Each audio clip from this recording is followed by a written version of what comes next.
ഈ ഒരു വീഡിയോ ഞാൻ ആദ്യം ഇടാൻ ഉദ്ദേശിച്ചിട്ടുണ്ടായിരുന്നില്ല, എടുക്കാനും ഉദ്ദേശിച്ചിട്ടുണ്ടായിരുന്നില്ല. പിന്നെ ഞാൻ കരുതി ഇത് ഞങ്ങൾ കാരണം ഏതെങ്കിലും കുഞ്ഞു മക്കൾക്ക് ഉപകാരം ഉണ്ടാവുകയാണെങ്കിൽ അതൊരു നല്ല കാര്യമല്ലേ. അപ്പം അതിന് വേണ്ടിയിട്ടാണ് ഈ വീഡിയോ എടുക്കുന്നതും കാര്യങ്ങളൊക്കെ നിങ്ങൾക്ക് പറഞ്ഞു തരുന്നതും. കഴിഞ്ഞ വെള്ളിയാഴ്ച രാവിലെ ഒരു 6:30 ആയ സമയത്ത് ഞങ്ങൾ കാലിക്കറ്റ് മെഡിക്കൽ കോളേജിലേക്ക് ഇപ്പോൾ വരികയാണ്. വന്ന് നമുക്ക് ഒ പിയിൽ പോയിട്ട് അവിടെ വരി നിൽക്കണം. വരി നിന്നിട്ട് നമുക്ക് ഒ പി ടിക്കറ്റ് എടുക്കണം. അപ്പം അതിനുള്ള ക്യൂ എന്ന് പറഞ്ഞിട്ടുണ്ടെങ്കിൽ അത് നേരത്തെ എത്താഞ്ഞാൽ ക്യൂ എവിടെയോ എത്തും. അപ്പം ഞങ്ങൾ എത്തിയ സമയത്ത് വലിയ കുഴപ്പമൊന്നും ഉണ്ടായിരുന്നില്ല. കുറച്ച് പേരൊക്കെ അകത്ത് കയറി ഇരിക്കുന്നുണ്ട്. കുറച്ച് പേര് ഞാൻ ഉൾപ്പെടെയുള്ള ബാക്കിയുള്ളവരൊക്കെ ക്യൂ നിൽക്കുകയാണ് കേട്ടോ. അപ്പം അത് കഴിഞ്ഞ് നമ്മൾ അകത്തേക്ക് കയറ്റി അവിടെ നിന്ന് ഒ പി ടിക്കറ്റൊക്കെ കിട്ടി. ഇനി നമ്മൾ ENTൻ്റെ ഡോക്ടറെ കാണിക്കാൻ വേണ്ടിയിട്ട് പോകണം. നമുക്ക് ഇന്നാണ് ഡേറ്റ് കിട്ടിയത്, അഡ്മിഷനുള്ള ഡേറ്റ്. അതായത് നമ്മളോട് ഇന്ന് അഡ്മിറ്റ് ആവാനാണ് ഡോക്ടർ പറഞ്ഞത്. ഇതിൻ്റെ മുന്നേ 2 പ്രാവശ്യം ഒ പിയിൽ വന്ന് കാണിച്ചിട്ടുണ്ടായിരുന്നു കേട്ടോ. ഡോക്ടറെയൊക്കെ കണ്ടു കഴിഞ്ഞിട്ട് പിന്നെ ഡോക്ടർ നമ്മളോട് പറഞ്ഞു അഡ്മിഷൻ കൗണ്ടറിൽ പോയിട്ട് ഒരു ബുക്ക് വാങ്ങിക്കാൻ. അങ്ങനെ ആ ബുക്കും വാങ്ങിച്ച് കഴിഞ്ഞ് പിന്നെ നമ്മളതവിടെ കൊടുത്തു. പിന്നെ അൻഷു പറഞ്ഞു എനിക്ക് വിശക്കുന്ന വെച്ചാന്ന്. അപ്പോൾ അത് കേട്ടപ്പോൾ പിന്നെ ഞങ്ങൾ നേരെ മിൽമയിലേക്ക് വന്നിട്ട് അവിടെ നിന്നൊരു ബൂസ്റ്റും കടിയൊക്കെ കഴിച്ചിട്ട് നേരെ ഇനി പോകുന്നത് ഓപ്പറേഷൻ തിയേറ്ററിലേക്കാണ്. വേറൊന്നിനുമല്ല, അനസ്തേഷ്യ ഡോക്ടറെ കണ്ടിട്ട് അൻഷു ഫിറ്റാണെന്ന് അവർ സർട്ടിഫൈ ചെയ്യണം. അപ്പം അതിന് വേണ്ടിയിട്ട് ആ ഡോക്ടറെ നമ്മൾ വെയിറ്റ് ചെയ്തിരിക്കുകയാണ്. അവിടെ ഉള്ളിൽ ഓപ്പറേഷനും കാര്യങ്ങളൊക്കെ നടക്കുന്നുണ്ട്. അതിൻ്റെ ഇടയ്ക്ക് അവർ ഫ്രീ ആകുമ്പോഴാണ് നമ്മളെ വിളിക്കുക. നമ്മൾ ഫയലൊക്കെ അവിടെ വെച്ചിട്ട് നമ്മളിങ്ങനെ വെയിറ്റ് ചെയ്തിരിക്കുകയാണ്. അപ്പോൾ ഇവിടെ ഞങ്ങൾ ഇരിക്കുന്ന ഈ ഭാഗത്ത് മാത്രമേ ഫാനുള്ളൂ കേട്ടോ. ഓപ്പറേഷൻ തിയേറ്ററിൻ്റെ ഫ്രണ്ടിലായിട്ട് ഫാൻ വെച്ചിട്ടില്ല. അതുകൊണ്ട് തന്നെ ഭയങ്കര ബുദ്ധിമുട്ടാണ്. എന്താണ് അത് ചെയ്യാത്തത് എന്നുള്ളത് ഞങ്ങൾക്ക് എത്ര ആലോചിച്ചിട്ട് മനസ്സിലായിട്ടില്ല. അപ്പോൾ അത് കഴിഞ്ഞു അവിടുന്ന് അൻഷു ഫിറ്റാണെന്നൊക്കെ പറഞ്ഞു. അത് കഴിഞ്ഞ് പിന്നെ നേരെ നമ്മൾ ENT ഡോക്ടറിൻ്റെ അടുത്ത് പോയിട്ട് അൻഷുവിൻ്റെ ചെവിയുടെ വാക്സ് ക്ലീൻ ചെയ്യാനുണ്ടായിരുന്നു. അപ്പോൾ അത് ക്ലീൻ ചെയ്തു. പിന്നെ അത് കഴിഞ്ഞ് നമ്മൾ പിന്നെയും ഡോക്ടറെ കാണിക്കാൻ വേണ്ടി പോയി. ഡോക്ടറൊക്കെ ഓക്കെ പറഞ്ഞു. ഇനി നമ്മൾ ഉച്ചയത്തെ ഭക്ഷണം നമ്മൾ നേരെ വന്ന് കഴിക്കുന്നത് കോഫി ഹൗസിൽ നിന്നാണ്. അവിടുന്ന് ഭക്ഷണവും കഴിച്ചു. പിന്നെ നേരെ വാർഡിലേക്ക് ആക്കിയിട്ടോ നമ്മളെ. സർജറി ചെയ്യാൻ ഞങ്ങൾക്ക് സമ്മതമാണെന്നുള്ള ആ സമ്മതപത്രം ഞാൻ അവിടെ എഴുതിക്കൊണ്ടിരിക്കുന്ന സമയത്ത് അൻഷു ഉണ്ട്. ഞാൻ നോക്കുമ്പോൾ എല്ലാവരുടെ അടുത്തും പോയിട്ട് സംസാരിച്ചുകൊണ്ടിരിക്കുന്നു. അത് കഴിഞ്ഞ് പിന്നെ നമുക്ക് സിസ്റ്റർ ഒരു ഡ്രോപ്പ് കൊണ്ടു തന്നു മൂക്കിലിറ്റിക്കാനുള്ള. അപ്പോൾ ജലദോഷവും കാര്യങ്ങളൊന്നും നമ്മൾ ഈ സർജറീൻ്റെ സമയത്ത് വരാൻ പാടില്ലല്ലോ. അപ്പോൾ അതിനുള്ള ഓരോ തയ്യാറെടുപ്പുകൾ നമ്മൾ മാസങ്ങൾ മുന്നേ നടത്തിയിട്ടുണ്ടായിരുന്നേ. മകൻ കിടക്കേണ്ടതിൻ്റെ പകരം അച്ഛനാണ് ബെഡിൽ കിടന്നത്. കാര്യം അൻഷുവിന് എന്താണ് സർജറി എന്നോ ഞങ്ങളിപ്പോൾ എന്തിനാണ് ഇവിടേക്ക് വന്നതെന്നോ നാളെ സർജറി ആണെന്നുള്ള കാര്യമൊന്നും അൻഷുവിന് അറിയില്ല. ഞങ്ങൾ പറഞ്ഞിട്ടില്ല കേട്ടോ അവനോട്. പറഞ്ഞ് ഇനി വെറുതെ ടെൻഷൻ അടിപ്പിക്കേണ്ടെന്ന് വിചാരിച്ചിട്ട്. അപ്പം ആ സമയത്ത് അവൻ അവിടേക്കൊരു വിസിറ്റിങ്ങിന് വന്ന പോലെ ആയിരുന്നു. എല്ലാവരും അടുത്തും പോവുക, സംസാരിക്കുക, ഭയങ്കര കമ്പനി ആവുമായിരുന്നേ. അപ്പോൾ ഇതൊക്കെ കാണുമ്പോൾ ഞങ്ങൾക്ക് തന്നെ ഭയങ്കര സങ്കടം വരുമായിരുന്നു. കാര്യം നാളത്തെ ദിവസം എന്ന് പറഞ്ഞിട്ടുണ്ടെങ്കിൽ ഞങ്ങൾക്ക് ഭയങ്കര ടെൻഷനുള്ളൊരു ദിവസമാണ്. വാർഡിലെത്തി കുറച്ച് കഴിഞ്ഞപ്പോഴേക്കും അവിടെ ഉണ്ടായിരുന്ന കുറച്ച് പേരൊക്കെ ഡിസ്ചാർജ് ആയിട്ട് ഇന്ന് വീട്ടിലേക്ക് പോകാൻ നിൽക്കുക കേട്ടോ. അവരുടെ മുഖത്ത് ആ സന്തോഷം കാണാനുണ്ടായിരുന്നേ. അപ്പോൾ വൈകുന്നേരം ആകുമ്പോഴേക്കും അവർ ഡിസ്ചാർജ് ആയി പോയി.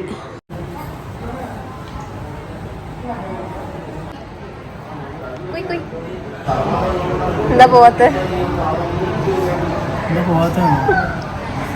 5 മണി കഴിഞ്ഞ് എന്താ പോവാത്ത? സ്കൂൾ വിട്ടു. നല്ല സുഖം അവിടെ, നല്ല കാറ്റ്. പിന്നെ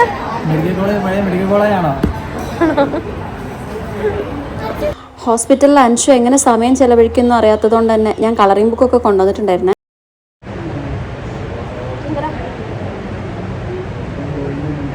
അച്ഛനെ വീട്ടിലേക്ക് പറഞ്ഞു വെച്ചില്ലേ.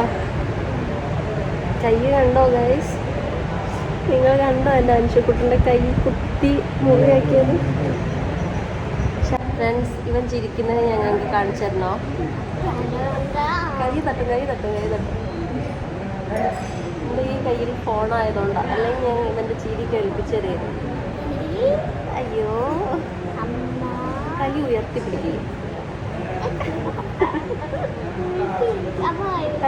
പിടിക്കും. നോക്കട്ടെ, കൈ വിട്. ഒരു 7 മണിയൊക്കെ ആയപ്പോൾ ഞാൻ കുറച്ച് മുന്തിരി കഴുകിയിട്ട് അൻഷുവിന് കഴിക്കാൻ വേണ്ടിയിട്ട് കൊടുത്തു. അത് കഴിഞ്ഞ് പിന്നെ ഞങ്ങൾ യൂനോ എന്ന് പറഞ്ഞ കാർഡ്സ് കളിക്കാൻ വേണ്ടിയിട്ടിരുന്നേ. അപ്പം കളിയിൽ അധികവും ജയിക്കുന്നത് അൻഷുവാണ്. അപ്പോൾ അതുകൊണ്ട് തന്നെ മൂപ്പര് ആ ത്രില്ലിൽ ഇങ്ങനെ നിൽക്കുകയായിരുന്നു. അപ്പോൾ ഉണ്ട് ഡോക്ടർ വന്നിട്ട് ഇഞ്ചക്ഷൻ വെച്ചിരുന്നു. കുത്തു കൊണ്ടപ്പോൾ എന്നോട് പറഞ്ഞു ഞാനിനി ഇവിടെ നിൽക്കില്ല, നമുക്ക് വീട്ടിലേക്ക് പോവാം, അവിടെ എന്തിനാ വെറുതെ നിൽക്കുന്നത്, ഇവിടെ നിന്നാൽ അങ്ങനെ ഇഞ്ചക്ഷൻ വെച്ചുകൊണ്ടിരിക്കുന്നു പറഞ്ഞു. കാര്യം അലർജിയോ മറ്റേ എന്തെങ്കിലും മരുന്നിൻ്റെ റിയാക്ഷൻസ് എന്തെങ്കിലുമൊക്കെ ഉണ്ടോ എന്നൊക്കെ അറിയാൻ വേണ്ടിയിട്ടാണ് അവർ ഇഞ്ചക്ഷൻ വെക്കുന്നത്. അപ്പം ഞങ്ങൾ അത് കഴിഞ്ഞ് അൻഷുവിനെ വെച്ച് കഴിഞ്ഞ് പിന്നെ അൻഷുവിൻ്റെ ഫ്രണ്ടായിട്ടുള്ള ഇപ്പോൾ തൊട്ടടുത്ത ബെഡിലുള്ള കുട്ടിയും അൻഷുവിൻ്റെ ഫ്രണ്ടായിട്ടുണ്ട്, ജിബിൻ എന്നാണ് അവൻ്റെ പേര്. അവന് ഇഞ്ചക്ഷൻ വെച്ചപ്പോൾ അൻഷു പറഞ്ഞു ഇത് വേദനയൊന്നുമില്ല, ചെറിയൊരു വേദനയേ ഉള്ളൂ എന്നൊക്കെ പറഞ്ഞ് ആശ്വസിപ്പിക്കുന്നുണ്ടായിരുന്നു. പിന്നെ അതൊക്കെ കഴിഞ്ഞ് പിന്നെ ഞങ്ങൾ അവിടെ ഇരുന്ന് കാർഡ്സ് കളിച്ച് എല്ലാവരും കൂടി. കയ്യിലൊരു വാച്ച് കിട്ടിയതുകൊണ്ട് അതെല്ലാവരെയും പോയി കാണിക്കുന്നുണ്ടായിരുന്നേ. അപ്പോൾ കുറേ നേരം പിന്നെ അത് കഴിഞ്ഞ് വന്ന് ഡ്രോയിങ് ചെയ്തു. പിന്നെ ഞാൻ ഭക്ഷണം കഴിക്കാൻ വിളിച്ചപ്പോൾ ഭക്ഷണം കഴിക്കാൻ വേണ്ടി വന്നു. ഇന്ന് നമ്മളോട് പറഞ്ഞത് 12 മണി വരെ നിങ്ങൾക്ക് എന്ത് ഭക്ഷണം വേണമെങ്കിലും കഴിക്കാം, വെള്ളം വേണമെങ്കിലും കുടിക്കാം, അതിനുശേഷം പിന്നെ ഒന്നും ചെയ്യരുതെന്നാണ് പറഞ്ഞത്. നാളെ രാവിലെ 7 മണി ആകുമ്പോഴേക്കും നമുക്ക് റെഡി ആയിട്ട് നിൽക്കുകയും വേണം. പുലർച്ചെ 4:30 ആയപ്പോഴേക്കും ഹാളിൽ മൊത്തം ലൈറ്റ് ഇട്ടു കേട്ടോ. ഇപ്പം നോമ്പിൻ്റെ സീസണല്ലേ, അപ്പോൾ ഓരോരുത്തർക്ക് നോമ്പ് ഇറക്കാനൊക്കെ ഉണ്ടാവില്ലേ 4:30-ക്കുള്ള അത്താഴം എന്നാണോ അതിന് പറയാൻ തോന്നുന്നു. ടെൻഷൻ അടിച്ചിട്ട് എനിക്ക് ഉറക്കം വരില്ല. പിന്നെ ലാസ്റ്റ് ഞാൻ ആ സമയത്ത് തന്നെ എണീറ്റ് ഒന്ന് ഫ്രഷായി പുറത്തേക്ക് ഇറങ്ങി. അൻഷുവിന് കുളിക്കാനുള്ള ബക്കറ്റും കാര്യങ്ങളൊക്കെ ഞാൻ പുറത്ത് പോയി വാങ്ങിച്ചു. ഒരാൾ യൂസ് ചെയ്തത് പിന്നെ അവന് കൊടുക്കണ്ടല്ലോ, അതുകൊണ്ട് പുതിയ തന്നെ വാങ്ങിച്ചു. പിന്നെ പേസ്റ്റൊക്കെ വാങ്ങിച്ച് കൊണ്ടുവന്നു. അങ്ങനെ പിന്നെ ഞാൻ എത്തി, അവനെ ഫ്രഷാക്കി. വെള്ള മുണ്ടും തോർത്തൊക്കെ ഉടുക്കാൻ പറഞ്ഞിട്ടുണ്ടായിരുന്നേ. അത് വീട്ടിൽ നിന്ന് ശരത്തേടം വരുമ്പോൾ പുതിയത് വേണമെങ്കിൽ നമുക്ക് ഫ്രണ്ടിലെ ഷോപ്പിലൊക്കെ കിട്ടും. പക്ഷേ നമ്മൾ മുക്കി ഇടാതെ അവനെ കൊണ്ട് ഉടുപ്പിക്കുന്നത് ശരിയല്ലല്ലോ. അതുകൊണ്ട് വീട്ടിൽ മുക്കി ഇട്ടതിന് ശേഷമാണ് ഇപ്പോൾ ശരത്തേടം വരുമ്പോൾ കൊണ്ടുവരുന്നത്. സർജറിക്ക് തൊട്ട് മുന്നേ ആയിട്ട് നമ്മൾ അവിടെ അൻഷുവിൻ്റെ ബ്ലഡ് ഗ്രൂപ്പിലുള്ള സെയിം ബ്ലഡ് നമ്മളവിടെ സ്റ്റോക്ക് ചെയ്യണം. അപ്പോൾ ഞാൻ എവിടെ നിന്ന് കിട്ടുകയെന്ന് എനിക്ക് അറിയാത്തതുകൊണ്ട് ഞാൻ എൻ്റെ ഫ്രണ്ട് റംസീനെ വിളിച്ച താമസം അവൻ്റെ വൈഫിനെയും കൂട്ടിയിട്ട് ഓടി വന്നു. അവരോടൊക്കെ എത്ര നന്ദി പറഞ്ഞാലും മതിയാവില്ല. ഈ അവസരത്തിൽ ഞാൻ അവരോട് നന്ദി പറയാണ്. നിങ്ങളും ഇതുപോലെ എപ്പോഴെങ്കിലും വിളിക്കുകയാണെങ്കിൽ ഞാനും ഇതുപോലെ ഓടി വരുന്നതായിരിക്കും. ഒരുപാട് സ്നേഹമുണ്ട്. അപ്പം ഇന്നലെ രാത്രി 10 മണിയൊക്കെ ആകുമ്പോൾ മൂപ്പര് വെള്ളം കുടിച്ചതാണ്. അതിന് ശേഷം പിന്നെ വെള്ളമൊന്നും കുടിച്ചിട്ടില്ല. അപ്പോൾ അതുകൊണ്ട് തന്നെ ഇന്ന് രാവിലെ നീറ്റത് മുതൽ എന്നോട് വെള്ളം ഇങ്ങനെ ചോദിക്കുന്നുണ്ട്. ഞാൻ പറഞ്ഞു വേണ്ട, നമുക്കിപ്പോൾ വെള്ളം കുടിക്കണ്ട, കുറച്ച് കഴിഞ്ഞിട്ട് അച്ഛൻ പോയിട്ട് ഐസ്ക്രീം വാങ്ങിച്ചിട്ട് വരും, അപ്പോൾ നമുക്ക് ഐസ്ക്രീമും വെള്ളമൊക്കെ കുടിക്കുക, തണുത്ത വെള്ളമൊക്കെ കുടിക്കുക എന്നൊക്കെ പറഞ്ഞ് അവനെ ആശ്വസിപ്പിച്ചു. അങ്ങനെ കുറേ നേരം അവിടെ ഇരുന്നു കേട്ടോ. പക്ഷേ ഈ ഓപ്പറേഷൻ തിയേറ്ററിൻ്റെ മുന്നിൽ ഫാൻ വെക്കാത്തത് കൊണ്ട് തന്നെ നല്ല ചൂടായിരുന്നുണ്ടായിരുന്നു. കുറേ പേരെയൊക്കെ ഞങ്ങൾ അവിടെ നിന്ന് പരിചയപ്പെട്ടെ. അപ്പോൾ നമ്മളെ നാട്ടുകാർ തന്നെയായിരുന്നു കുറേ പേര്. അങ്ങനെ രാവിലെ 8 മണിയൊക്കെ ആയ സമയത്ത് അൻഷുവിനെ ഉള്ളിലേക്ക് കയറ്റിയിട്ട് ഓപ്പറേഷൻ തിയേറ്ററിൻ്റെ. അതിനുശേഷം പിന്നെ ഞങ്ങളിങ്ങനെ വെയിറ്റ് ചെയ്ത് നിൽക്കുകയാണ്. അങ്ങനെ 11-11:30 ആയ സമയത്ത് പുറത്തേക്ക് ഇറക്കിയിട്ടോ. ശരത്തേട്ടനെ മാത്രം ഉള്ളിലേക്ക് കയറി കണ്ടു. അപ്പം പിന്നെ പുറത്ത് വന്ന സമയത്ത് കുറേ നേരം അവന് ബോധമൊന്നും ഉണ്ടായിരുന്നില്ല. പിന്നെ അതിനുശേഷം ബോധം വന്നപ്പോൾ വെള്ളമാണ് ചോദിച്ചത്. അപ്പോൾ ആ സമയത്ത് വെള്ളം കൊടുക്കാൻ പറ്റില്ലായിരുന്നു. 2 മണി കഴിഞ്ഞതിന് ശേഷമാണ് പിന്നെ വെള്ളം കൊടുക്കാൻ തുടങ്ങിയത്. അതാണെങ്കിൽ വെള്ളം കുടിക്കുമ്പോൾ അവന് വേദന ഉള്ളതുകൊണ്ട് വെള്ളം കുടിക്കാനും പറ്റുന്നില്ല. അപ്പോൾ 2 കണ്ണിന്നും ഇങ്ങനെ കണ്ണീര് വന്നുകൊണ്ടിരിക്കുകയായിരുന്നു വെള്ളം കുടിക്കുമ്പോഴും. അപ്പോൾ നിർത്തി കുടിച്ച് കുറച്ച് കഴിഞ്ഞപ്പോൾ പിന്നെ ശരത്തേട്ടൻ അപ്പോഴേക്കും ഐസ്ക്രീം വാങ്ങിയിട്ട് വന്നു.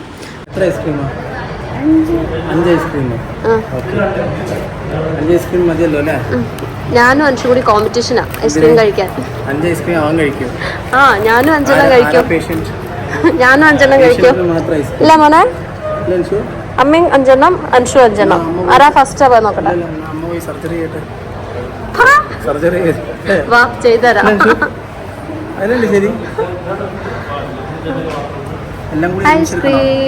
ഐസ്ക്രീം വേണ്ട, ഒന്നൊന്നും എടുത്തോ, ഞങ്ങൾ ഒന്നൊന്ന് വെച്ച് കഴിച്ചോളാം.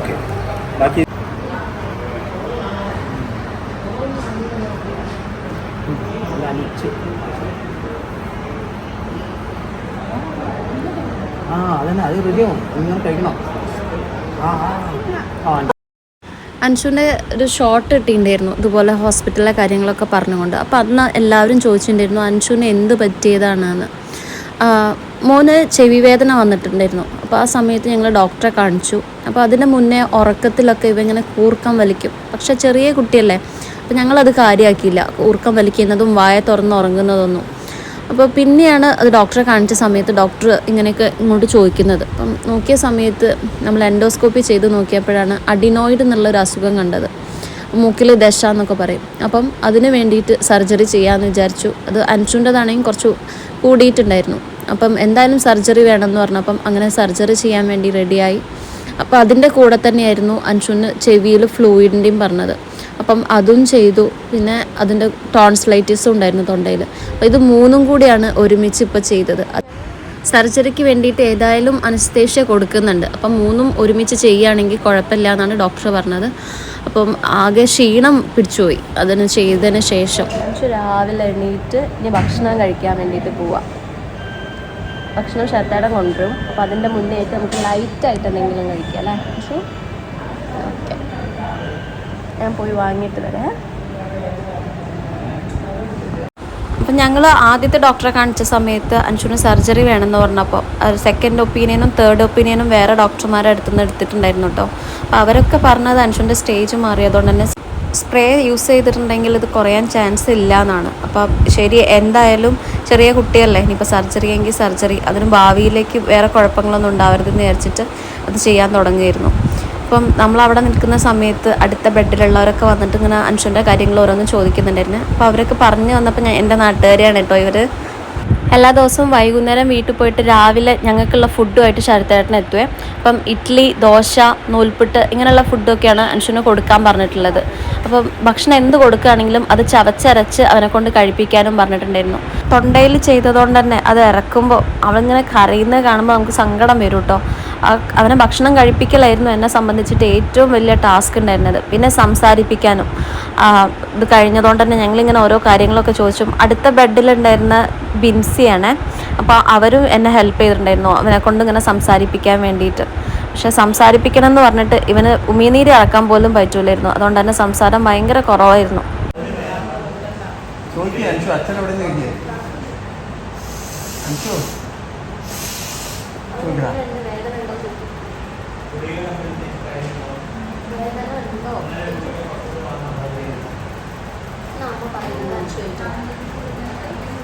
നാളെ ഞാൻ ഹോസ്പിറ്റലിൽ നിന്ന് വീട്ടിൽ പോകും ഒക്കെ പറയും. അൻഷുക്കുട്ട അൻഷുക്കുട്ട അൻഷുക്കുട്ട നീക്കി നീക്കി മരുന്ന് കുടിക്കാം. അടുത്ത ബെഡിലുണ്ടായിരുന്ന ചേട്ടനൊക്കെ ഇതേപോലെ അൻഷു ഇങ്ങനെ സങ്കടപ്പെട്ടിരിക്കുന്നത് കണ്ടിട്ട് അവനോട് വന്നിട്ട് ഇങ്ങനെ ഓരോന്ന് ചോദിക്കുന്നുണ്ട്. അവരൊന്ന് ഡിസ്ചാർജ് ആയിട്ട് പോവുകയാണ്. അപ്പോൾ അവനെക്കൊണ്ട് സംസാരിപ്പിക്കാൻ ഡോക്ടർ പറഞ്ഞതുകൊണ്ട് തന്നെ നമ്മൾ സംസാരിപ്പിക്കാനുള്ള ഓരോ തന്ത്രങ്ങൾ നോക്കുകയായിരുന്നു. സാധാരണ ഞാൻ അൻഷുവിനും ആമിക്കും ഫോൺ കൊടുക്കാത്തതാണ്. പക്ഷെ അൻഷുവിൻ്റെ ഈ ഒരു അവസ്ഥ കണ്ടപ്പോൾ ഞാൻ അൻഷുവിനോട് പറഞ്ഞു, എന്നാൽ 2 ദിവസം മോൻ ഫോൺ യൂസ് ചെയ്തോന്ന്, അവനെന്താ ഗെയിമോ യൂട്യൂബോ എന്താ വേണ്ടത് വെച്ചാൽ വെച്ചോന്ന്. എനിക്ക് അത്രയും സങ്കടം വരുമായിരുന്നു കേട്ടോ അവൻ്റെ അവസ്ഥ കണ്ടിട്ട്. അപ്പോൾ ഞാൻ കുറച്ച് ഫോൺ കൊടുത്ത് അവൻ്റെ മനസ്സൊക്കെ അവിടെ നിന്ന് ഇങ്ങനെ മാറ്റിയെടുക്കണ്ടേ. അപ്പോൾ ഭക്ഷണം എങ്ങനെയെങ്കിലും കഴിപ്പിക്കും വേണം. അപ്പോൾ അതിന് വേണ്ടിയിട്ട്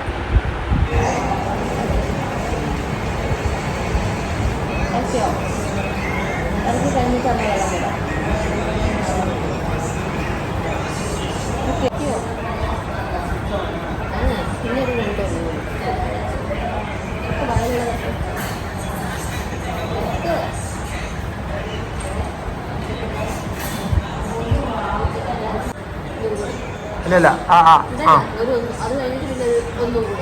ഓക്കെ, ഇത് കൊടുക്കും, ഇത് കൊടുക്കും എന്നിട്ടല്ലേ.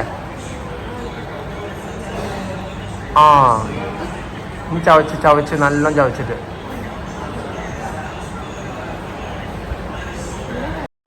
ഹോസ്പിറ്റലിൽ എത്തിയപ്പോൾ ഒരുപാട് പേരെ പരിചയപ്പെട്ടു കേട്ടോ. ഒരുപാട് ജീവിതങ്ങൾ നമ്മൾ മുന്നിൽ തന്നെ കാണാനുണ്ടായിരുന്നു കേട്ടോ. അപ്പം ഓരോ അസുഖങ്ങൾ, നമ്മൾ കേൾക്കാത്ത ഓരോ അസുഖങ്ങളാണ് ഓരോരുത്തരും നമ്മളോട് പറയുന്നത്. താത്തൻ്റെ വീട് എവിടെയാ നമുക്ക് ചോദിച്ചു. നോമ്പെടുത്തിണ്ടോ ചോദിക്കേ. അത് ഉച്ചയ്ക്ക് ശേഷം പിന്നെ അൻഷുവിൻ്റെ ചോറൊക്കെ ഉണ്ട് കഴിഞ്ഞതുകൊണ്ട് തന്നെ ജ്യൂസ് വേണമെന്ന് പറഞ്ഞപ്പോൾ ജ്യൂസ് വാങ്ങിച്ചേ. പക്ഷെ പറച്ചിൽ മാത്രമേ ഉള്ളൂ കേട്ടോ. കൊണ്ടുവന്ന് കഴിഞ്ഞപ്പം അൻഷുവിന് കഴിക്കാൻ പറ്റുന്നില്ല, അത് കുടിക്കാൻ പറ്റുന്നില്ല. അപ്പോൾ ഞങ്ങൾ പറഞ്ഞു സാവകാശം കുടിച്ചാൽ മതി, ഒരു ധൃതിയില്ല, സ്ലോലി കുടിച്ചാൽ മതി എന്ന് പറഞ്ഞിട്ട് അവനെ കൊണ്ട് കുടിപ്പിക്കായിരുന്നു. മരുന്നും കുടിക്കാനുണ്ട്, അപ്പോൾ അതിൻ്റെയും ക്ഷീണം കൂടി വരണ്ടാന്ന് വിചാരിച്ച് പിന്നെ കമ്പനിക്ക് ഞാനും കുടിച്ചു കേട്ടോ അവൻ്റെ കൂടെ.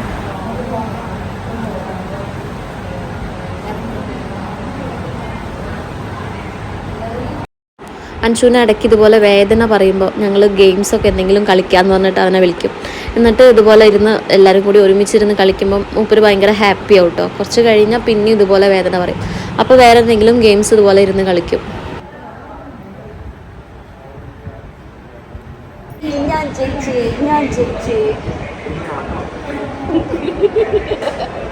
ക്യാമറയും അതിൻ്റെ കൂടെ ചാടത്തെ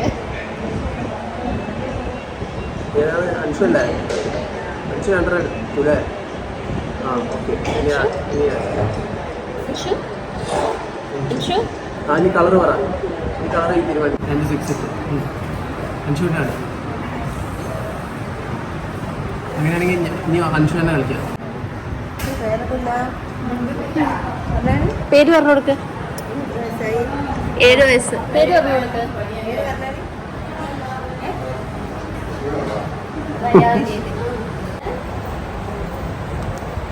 എന്താ പേരെന്താ? മുഹമ്മദ് ഷാലി. ആ അൻഷു പറഞ്ഞു കൊടുത്തേ. അൻഷുവിൻ്റെ പേര് പറഞ്ഞു കൊടുത്തേ. പേര് പറഞ്ഞു കൊടുക്കേ. ആ പറഞ്ഞു കൊടുക്കേ.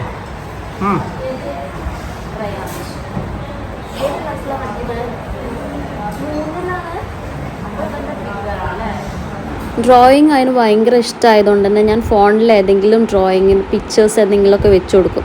അപ്പോൾ അവൻ അത് നോക്കി ഇങ്ങനെ വരച്ച് കിടക്കും കേട്ടോ. ഇതുപോലെ അൻഷുവിന് തൊണ്ട വേദനിക്കുന്നുണ്ടെന്ന് പറഞ്ഞപ്പം ഇവിടെ നമ്മൾ 24 hours ഇവിടെ ഡോക്ടർമാരുണ്ട് കേട്ടോ. അപ്പം മെയിൻ ഡോക്ടർ ഇല്ലെങ്കിലും ഡ്യൂട്ടി ഡോക്ടർ ഉണ്ടാവും. അപ്പോൾ നമ്മൾ അവരുടെ അടുത്ത് കാര്യം പറഞ്ഞു. അപ്പം സാധാരണ ആണ്, ഇത് കുഴപ്പമൊന്നുമില്ല എന്ന് പറഞ്ഞു. പിറ്റേ ദിവസമൊക്കെ ആയപ്പോൾ നമ്മൾ നേരത്തെ എണീറ്റ് റെഡിയായി നിൽക്കുകയാണ്. മെയിൻ ഡോക്ടർ വരും നമ്മളെ ചെക്ക് ചെയ്യാൻ വേണ്ടിയിട്ട്. അപ്പോൾ അൻഷു ഇനി വേറെ കുഴപ്പങ്ങളൊന്നും ഇല്ലെങ്കിൽ നമുക്ക് വീട്ടിലേക്ക് പോകാമെന്ന് പറഞ്ഞിട്ടുണ്ട് ഡോക്ടർ.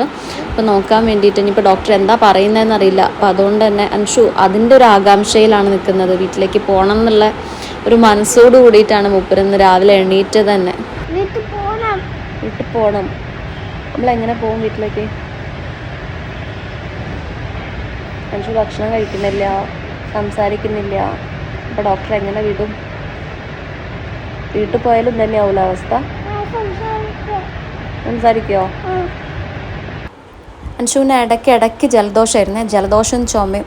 അത് കാരണം ഇടയ്ക്കിടയ്ക്ക് ക്ലാസ് ലീവാക്കേണ്ട അവസ്ഥ. പിന്നെ മൂക്കിൻ്റെ ജോലി മൂക്ക് ചെയ്യാണ്ടാവുമ്പോൾ അത് വായയാണല്ലോ സ്വാഭാവികമായിട്ട് ചെയ്യുക. അപ്പോൾ ഉറക്കത്തിൽ കൂർക്കം വലി, വായ തുറന്നിട്ട് ഉറങ്ങൽ, അതുകൊണ്ട് തന്നെ പല്ല് ഇങ്ങനെ പൊന്തി വരും, മോണ കയറി വരിക. അപ്പോൾ ഈ ബുദ്ധിമുട്ടൊക്കെ ഉള്ളതുകൊണ്ട് ഇനി നമ്മൾ എന്തിനാ വെച്ച് നിൽക്കുന്നത്? സർജറീൻ്റെ ആവശ്യമൊന്നുമില്ല, സ്പ്രേ അടിച്ചാൽ മാറുമെന്ന് പലരും പറഞ്ഞു. പക്ഷേ ഞങ്ങൾ കണ്ട 3 ഡോക്ടർമാരും പറഞ്ഞത് അൻഷുവിന് സർജറി ചെയ്യുന്നതാണ് നല്ലതെന്നാണ്.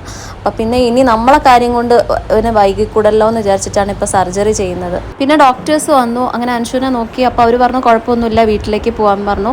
പിന്നെ ഇനി അൻഷുവിൻ്റെ കയ്യിൽ കെട്ടിയിട്ടുള്ള ഈ മരുന്ന് കയറ്റുന്ന സംഭവം ഉണ്ടല്ലോ, അപ്പോൾ അത് എടുത്ത് ഒഴിവാക്കാൻ വേണ്ടിയിട്ട് ഞങ്ങൾ സിസ്റ്റർ അടുത്തേക്ക് പോവാം. ആൾ ഭയങ്കര പേടിച്ചിട്ടായിരുന്നു, കരഞ്ഞുകൊണ്ടാണ് സിസ്റ്റർ അടുത്തേക്ക് തന്നെ പോകുന്നത്. കൈ ഒന്ന് ആദ്യം നനയ്ക്കാൻ വേണ്ടി പറഞ്ഞു. വലിക്കും. ഇത്ര കഴിഞ്ഞു.